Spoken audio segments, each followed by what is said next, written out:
سلام دوستای نازنینم، به کانال یوتیوب من بافتنی با کورال خیلی خوش اومدین. امروز اومدم بهتون آموزش سر انداختن با 2 میل رو یاد بدم به ساده ترین روشی که خودم تو سن 8 سالگی یاد گرفتم. میدونم خیلیا که اول بلد نیستن یا میخوان تازه بافتنی رو شروع کنن خیلی چالش دارن با سر انداختن، اینکه چی جوری شروع کنن. واسه همین گفتم من بیام یه ویدیویی بسازم که واقعا از پایه باشه که حتی یک شخص 8-9 ساله هم بتونه اینو انجام بده. برای این کار من یه کانوایی که حالا با هر کانوایی که خونه دارین میتونین شروع کنین، چون نمیخوام به مبحث میل و کانوا بپردازم که گیجتون کنم. ما میخوایم اینجا فقط ساده ترین روش سر انداختن رو یاد بگیریم. مهم اینه که شما کانوا داشته باشید و میل. حالا من اینا رو خونه داشتم، دارم از اینا استفاده میکنم. بچه ها ضمناً من راست دست هستم و برای این سر انداختن میل رو میگیریم دست راستمون در حقیقت. بعد یه گره با این اول کانوا ایجاد میکنیم. دیگه این گره زدن رو دیگه همه بلدن دیگه، حالا نیازی نیست من خیلی آروم نشون بدم. یه گره میزنین، میندازین توی این میل و این گره رو سفتش میکنین تا اونجایی که ممکنه که به میل، ولی اونقدی نشه که دیگه تکون نخوره، حرکت بکنه ولی شل نباشه. خب برای سر انداختن شما اینو که دست راستتون گرفتین با دست چپتون ببینید میرید زیر نخ و خیلی ساده اینو نگه میدارید و با این میل میرین زیر این نخی که روی دستتون بود و میکشید. میبینید این الان یه دونه ایجاد شد. دوباره البته میتونید با 3 تا انگشت یا 2 تا انگشت، حتی با یه انگشتم انجام بدید. اگه براتون راحت تر با یه انگشت انجام بدید. ببینید یه دور میپیچونید، کامل نمیپیچونید. انگشت رو میندازین زیر نخ، یه دور میپیچونید نصف تقریبا، بعد این میل رو میکنید زیر این، میبینید و میکشید. 4 5. حالا اگه راحت ترید با 3 تا انگشت، ولی با یه انگشت هم کارتون راه میفته. ببینید خودتون چی جوری راحت ترین. 1 2 3 4 5 6 7 8 9 10. بچه من یه روش سر انداختن دیگرم بهتون آموزش دادم. اگر ندیدید اون یه مقداری سخت‌تره که من خودم با اون روش سر میندازم، ولی اگر دوست داشته باشید میتونید نگاه کنید، شاید اون روش برای شما راحت تر باشه. البته میدونید من اون روش رو دوست دارم چون اول کارم خیلی تمیزتر در میاد. این یه خورده بعضی وقتا زیادی سفت میشه، شل میشه و یه خورده اذیت میکنه در حقیقت، و این اول کارم خیلی مهمه که درست بافته بشه که این باز نشه در حقیقت. خب ببینید برای اینکه من توی اون آموزش بهتون سر انداختن رو یاد دادم و اینکه چجوری دونه از زیر ببافیم. حالا توی این میخوام بهتون دونه از رو بافتن رو یاد بدم، دونه های رو. گفتیم تو اون آموزش هم بهتون گفتم که این نخو اینطوری از بین این 2 تا انگشت رد میکنید و دور انگشت سبابه میپیچید. البته اونجا هم بهتون گفتم یه روش دیگه ای هم هستش که خیلی ها دوست دارن با اون روش، حالا اونم توی ویدیوی دیگه بهتون آموزش میدم، شاید دیده باشید که خیلی ها اینطوری میبافن. من خودم بلد نیستم، اینطوری نخو میندازن و شروع میکنن بافتن.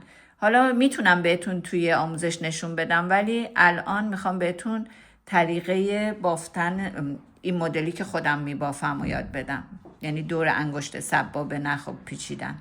خب ببینید دوستای عزیزم، این نخ الان به طرف زیره. تو این روش اگر ما این نخی که از ببینید افتاده زیر، میبینید افتاده زیر، رو نیست،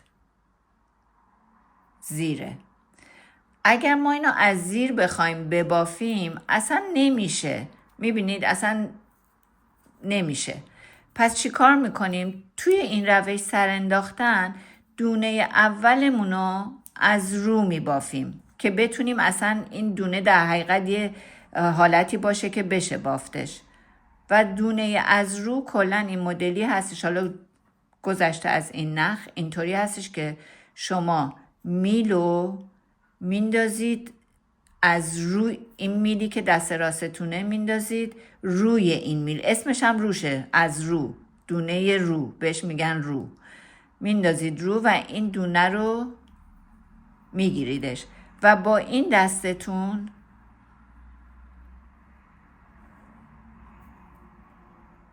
دیدید یه بار دیگه دونه، این اولین دونه سخته، باید یه خورده کمک بگیرید از میل و از انگشت، نگه دارید. ببینید من اینطوری نگه میدارم که در نره، چون اگر نگه ندارم در میره، برای همین نگهش میدارم و میکشم بیرون. ولی دونه های بعدی خیلی راحت تر میشه. ببینید ما داریم دونه رو میبافیم، یعنی این میل سمت راستمون که میل اصلیمونه باهاش میبافیم، میندازیم از رو و این دونه رو میگیریم. بعد با اون چرخش دست این نخو میندازیم زیر این میل و میکشیم بیرون. بچه تو بافندگی ما باید همیشه با یک میل بریم وارد دونه بشیم. حالا از رو که باشه از رو وارد میشیم، از زیر که باشه دونمون از زیر وارد میشیم، ولی ما الان داریم دونه های از رو میبافیم، پس از رو وارد میشیم. تو بافندگی همیشه این هستش که باید ما این نخو از داخل این دونه بکشیم بیاریم بیرون و یه دونه جدید بسازیم. اینم زیاد بهش فکر نکنین، تو این روش این نخ همیشه میمونه. حالا خب زیاد نکشین، یه ذره شلتر ببافین این کمتر میشه. پس دوباره ببینید این نخی میاد، مزاحم نیست، یاد میگیرید که این با این روش بتونید. ولی حالا من براتون میزنم کنار که ببینید. میبینید این میل از رو میره داخل این دونه و این نخو میگیره میکشه بیرون و یه دونه جدید درست میشه. پس دوباره ببینید،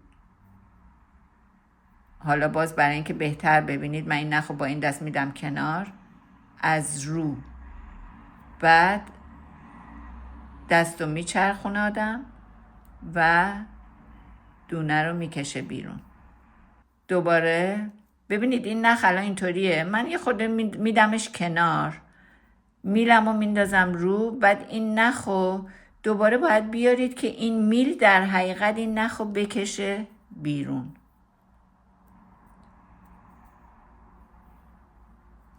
و این رقص دوتا دسته، یعنی شما باید اگر خشک وایستین و بخواین دستتون رو تکون ندین اصلا یه خورده سخت میشه. شما باید این دست رو حرکت بدین تا بتونید در حقیقت این نخو از این دونه و حفره بکشید بیرون.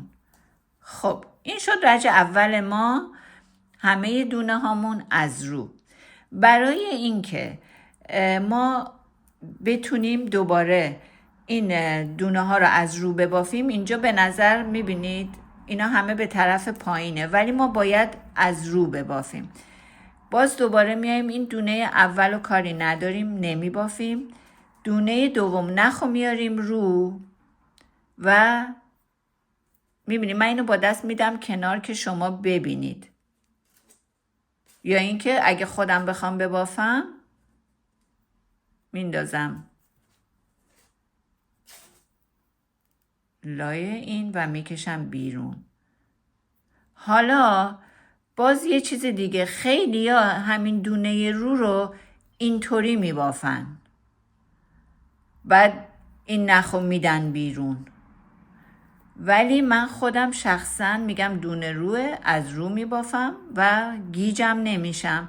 برای همین شما اول کار از همین روشی که من میگم اگر پیش برین با این روش راحت تر یاد میگیرین. خودتون رو گیج نکنین. من فقط اینا رو میگم که اگر جایی دیدین اینطوری میبافن تعجب نکنین، میشه، اینم یه روش دیگهشه، ولی روش معمولیش اینه.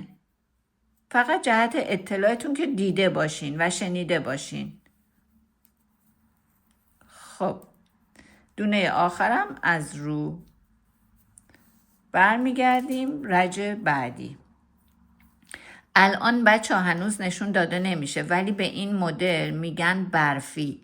من تو آموزش قبلی برفی هم بهتون گفتم برفی رو شما میتونید یا از دونه های رو فقط استفاده کنید یا تو اون آموزش قبلی از دونه های زیر. فقط مهم اینه که شما اگر رو میبافید هر رج رو ببافید و اگر زیر میبافید فقط هر رج زیر ببافید، عوض نکنید، وگرنه برفی نمیشه، اون میشه ساده بافی که حالا اونم بهتون یاد میدم. این دونه اولم از رو میگیریم، بعد نخمون رو میاریم رو، چون میخوایم از رو ببافیم دیگه. پس ببینید میل از رو میره داخل این دونه، با این دست میچرخونید و با این میل این نخو میکشید بیرون. با حرکت دستم با اینو میبرم این زیر، با این دست راست اینو میکشم بیرون. راست و چپش رو دقت نکنین، چون اون بستگی داره شما دست راستین یا دست چپ. من دست راستم و چون دست راستم میلی که باهاش در حقیقت میبافم این بیشتر ساکنه دیگه، اینه که خیلی کار میکنه. این چون دست راستم دست راستمه، اگه دست چپ باشه آدم این میشه میلی که میبافه، ولی من دست راست هستم. این شد دورش. میبینید مدل برفیمون داره کم کم خودش رو نشون میده. با این مدل شما میتونید دونه اول رو بچه ها هیچ وقت نمیبافیم. شما میتونید شال ببافید، شما میتونید پاپوش ببافید، میتونید دستگیره قابلمه ببافید، میتونید خیلی چیزا حتی کلاه ببافید.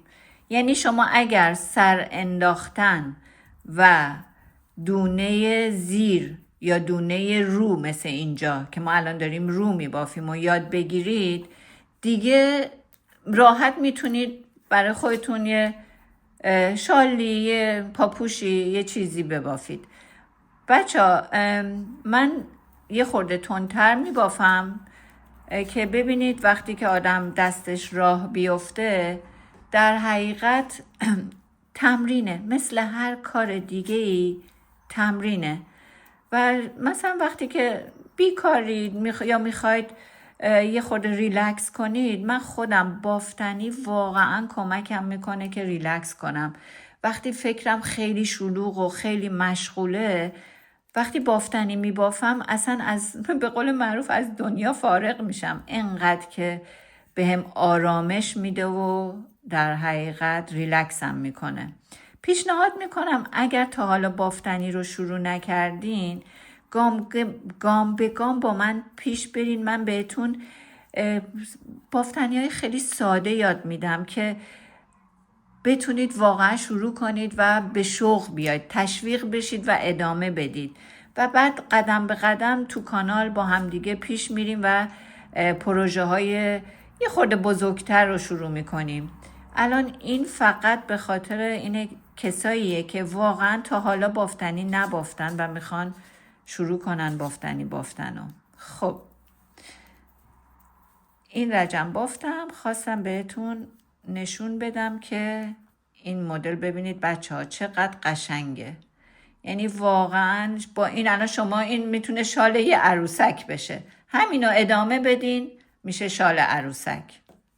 حالا فقط باید بهتون تو آموزش بعدی یاد بدم که اگر مثلا 50 سانت بافتین و خواستین اینو کور کنین، کور کردن یعنی آخر کار، یعنی کاری میکنید که این دونه ها بسته میشه و کارتون در میاد و این بهش میگن کور کردن که اونم توی آموزش بعدی بهتون یاد میدم.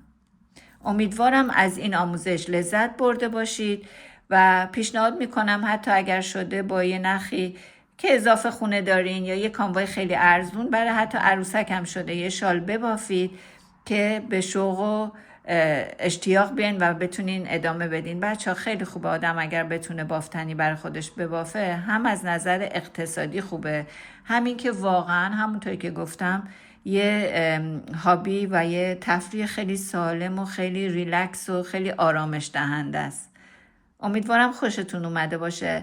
اگر دوست داشتین این نو ویدیوها رو لطفاً لایک کنین و با سابسکرایب کردنتون ازم حمایت کنید که بتونیم با هم دیگه ویدیوهای بیشتری بسازیم و در کنار هم حداقل لحظات خوبی رو سپری کنیم. مرسی که هستین. مرسی که ویدیومو تماشا کردین.